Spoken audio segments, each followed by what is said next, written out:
Ce sont les 3 recrues à suivre à la Coupe du Monde des clubs. On a tous été hype par le transfert de Ryan Cherki à Manchester City et on va pouvoir le voir faire ses débuts. Après une saison compliquée, les Sky Blues avaient besoin d'un nouveau cycle et de créativité. Et le prodige français était sûrement le transfert parfait pour les deux parties. D'un côté, les Citizens recrutent un monstre technique capable de faire des différences folles, et de l'autre, Cherki va pouvoir évoluer avec l'un des meilleurs entraîneurs de l'histoire, en espérant que Pep ne va pas le brider et qu'il va laisser le français exprimer toutes ses qualités. Face à Wydad, Al Ain et la Juventus, le crack pourra faire ses preuves dans cette Coupe du Monde des clubs. Et d'ailleurs, toute la compétition est à suivre en intégralité et gratuitement sur DAZN. Du côté du Real Madrid, la Coupe du Monde des clubs peut sauver sa saison. Et il y a beaucoup d'attentes autour de cette équipe, notamment grâce au transfert. Déjà avec Xabi Alonso sur le banc, puis Dean Huijsen pour renforcer la défense. Mais c'est surtout Trent Alexander-Arnold qui aura les caméras braquées sur lui. Parti libre et dans la tourmente de Liverpool, l'anglais vient renforcer un poste où le Real Madrid pêchait. Si Carvajal est une légende, il se faisait vieux et enchaînait les blessures. Et au-delà de ça, Trent apporte des qualités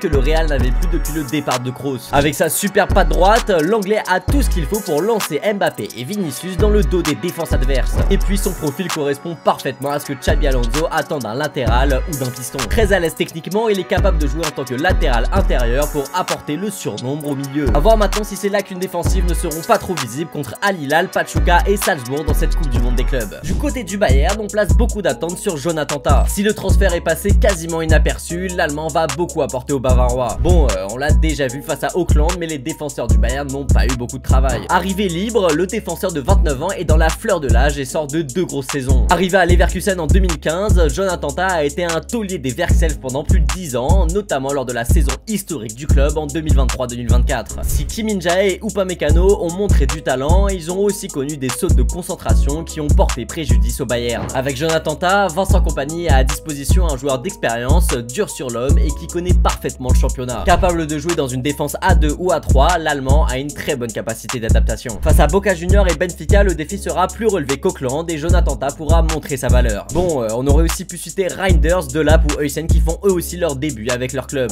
Mais dans tous les cas, tous ces talents ils sont à suivre à la Coupe du Monde des clubs en intégralité et gratuitement sur DAZN.